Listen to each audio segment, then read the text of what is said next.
Bonjour à tous. Alors, petite vidéo aujourd'hui pour vous montrer un petit peu comment est-ce qu'on peut arriver à dessiner des nombres complexes. Et ici, dans ce cas-ci, eh bien, on va essayer de dessiner des nombres complexes qui sont ici. Donc, les racines cubiques du nombre complexe z égale moins 8i. Donc, que j'ai déjà calculé pour vous. Le but ici de cette vidéo, eh bien, c'est de placer ces racines-là dans le plan de Gauss. Et on va voir un petit peu comment est-ce qu'on peut faire pour placer ces nombres complexes dans le plan de Gauss sans utiliser de calculatrice. Alors, eh bien, tout d'abord, on a besoin du cercle trigonométrique. Alors, pas vraiment le cercle trigonométrique parce que le cercle trigonométrique a un cercle qui a un rayon de 1, de 1 unité. Ici, le cercle qu'on va utiliser, eh bien, c'est un cercle qui va avoir un rayon qui a le même rayon que eh bien, le module de notre nombre complexe. Alors, ici, eh bien, je vois que j'ai un nombre complexe qui a un module de 2. Alors, ça ne veut pas dire que je vais devoir faire un module qui a 2 cm. D'accord? Donc, on va essayer d'être le plus visible possible. Et donc, par exemple, je pourrais très bien faire un cercle qui a 5 cm de rayon et juste dire, eh bien voilà, ça correspond à 2 d'unité. Et évidemment, quand je vais tracer mon cercle, voilà.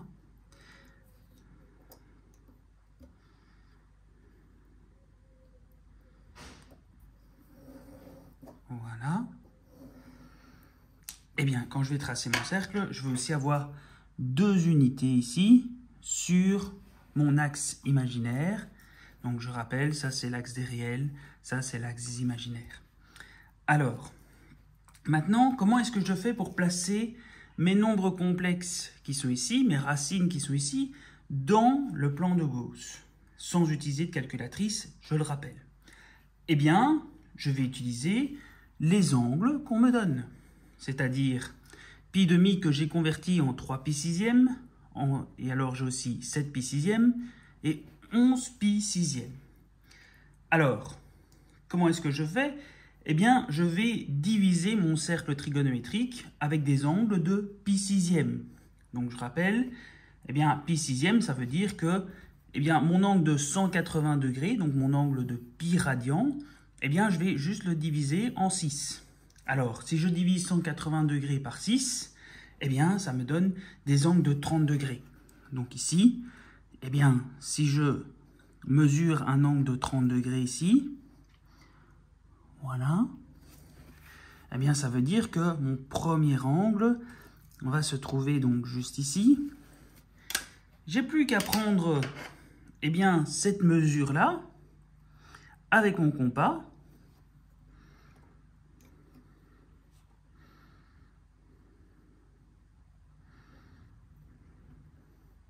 Voilà, et je la reporte ici, voilà,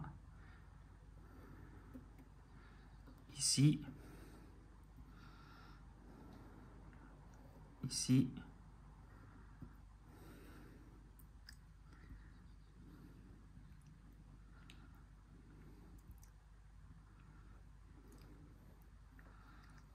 voilà, et un petit dernier ici que j'ai oublié.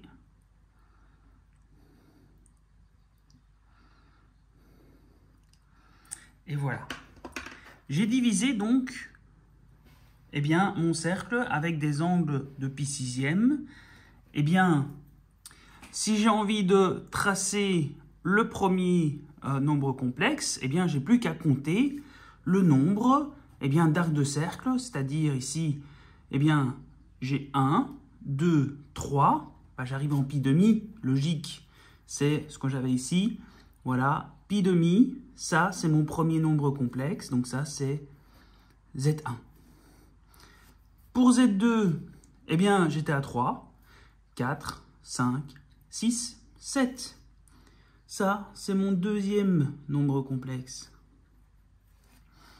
Et pour le troisième, bah, j'étais à 7, 8, 9, 10 et 11. Et ça, c'est mon troisième nombre complexe. Et maintenant, eh bien, je peux relier les trois ensemble. Et comme vous le savez, eh bien, ça doit donner une forme régulière. Ici, comme on a 3 racines, donc 3 racines cubiques, eh bien, ça va donner donc ici un triangle équilatéral.